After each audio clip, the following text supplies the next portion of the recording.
Bonjour mes chers élèves, j'espère que vous allez bien et bienvenue dans cette séance dans laquelle on va faire la correction des exercices déjà donnés dans la séance précédente.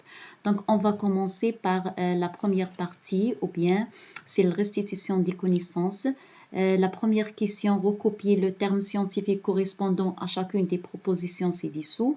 Donc on a le motricité volontaire, neurones, synapses, nerfs, aire motrice, l'élasticité. Donc, la première définition, activité de l'organisme suite à l'intervention de l'aire motrice. Donc, vous savez que l'aire motrice, parmi les organes ou bien les éléments intervenant dans la motricité volontaire, donc l'activité nerveuse, c'est motricité volontaire. B, transmission de l'influx nerveux d'un neurone à un autre. Donc, c'est le synapse, bien sûr. C, production de l'influx nerveux responsable de la motricité volontaire. Donc, lors de la motricité volontaire, il y a la naissance de l'influx nerveux au niveau de l'aire motrice. Donc, c'est l'aire motrice. Capacité du muscle de retrouver sa taille initiale après l'étirement. Donc, c'est l'élasticité, c'est la propriété qui permet au muscle de reprendre sa taille initiale. Donc, l'élasticité. On passe maintenant à la deuxième question. Répondez par vrai ou faux à chacune des propositions suivantes. Donc, la fibre nerveuse est l'unité structurelle et fonctionnelle du système nerveux. Donc, la phrase est fausse. La cellule nerveuse ou bien le neurone est l'unité structurelle et fonctionnelle du système nerveux, n'est pas la fibre nerveuse. Donc, faux. L'influx nerveux sensitif prend naissance au niveau du cerveau. La phrase aussi est fausse parce que l'influx nerveux sensitif prend naissance au niveau des organes des sens, n'est pas au niveau du cerveau. La peau est considérée comme un récepteur sensitif lors du réflexe médulaire ou bien d'un récepteur sensoriel. Donc, la phrase est vraie. Donc, écrivez ici vrai. La cellule musculaire aux fibres musculaires est multinucléée, c'est-à-dire que la cellule musculaire contient de plusieurs noyaux, donc la phrase est vraie aussi. Maintenant, on passe à la troisième question, légendez le schéma suivant. Donc, vous voyez ici, le schéma représente la structure de la cellule nerveuse ou bien le neurone. Donc, c'est... La cellule nerveuse est formée par un corps cellulaire, l'axone et l'arborisation terminale. Donc, le corps cellulaire est formé par le noyau ici, donc la membrane cytoplasmique dendrite et le cytoplasme.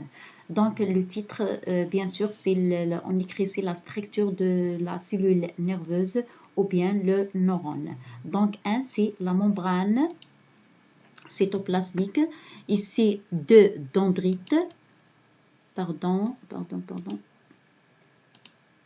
dendrites, 3 noyaux, 4 corps cellulaires, 5 axones ou bien fibres nerveuses et 6 arborisation terminale. Donc, le titre, c'est structure de la cellule nerveuse ou bien le neurone. Donc, maintenant, on passe.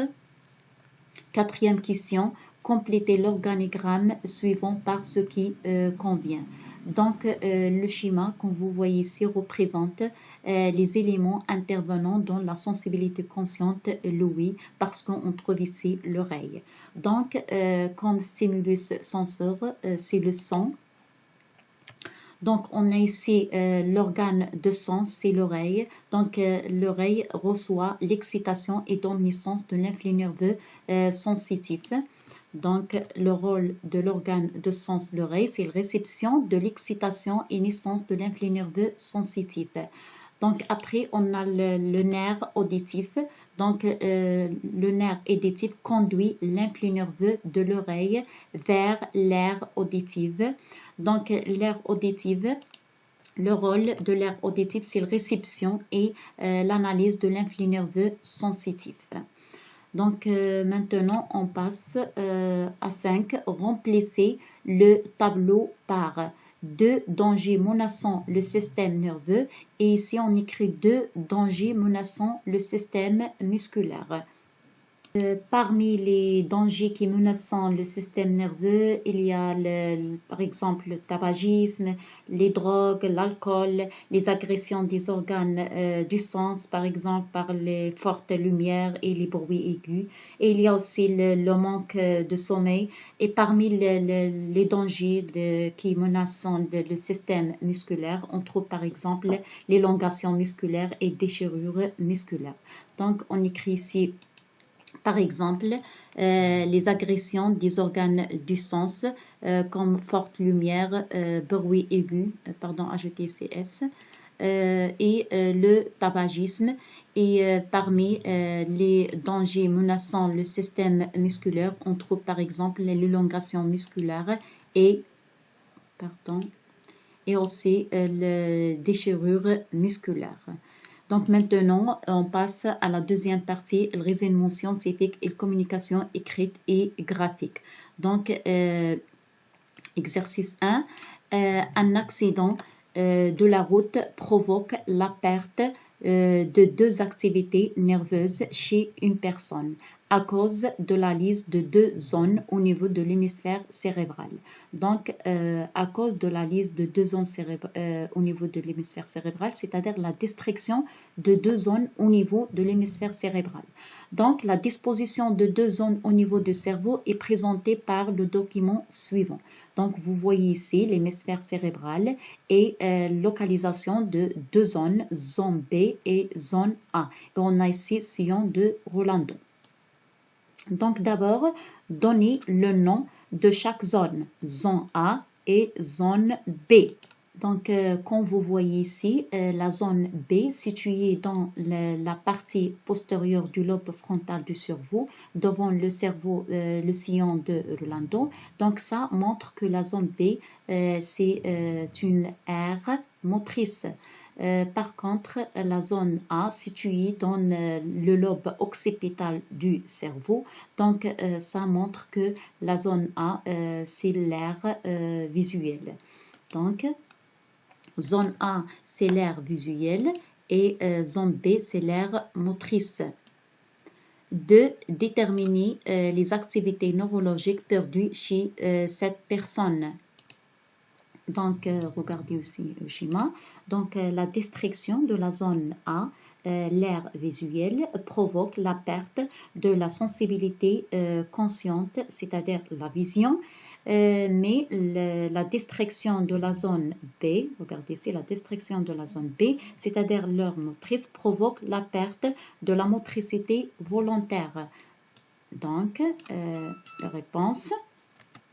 Donc, la distraction de la zone A, qui est l'aire visuelle, provoque la perte de la sensibilité consciente, la vision, et la distraction de la zone B, l'aire motrice, provoque la perte de la motricité volontaire.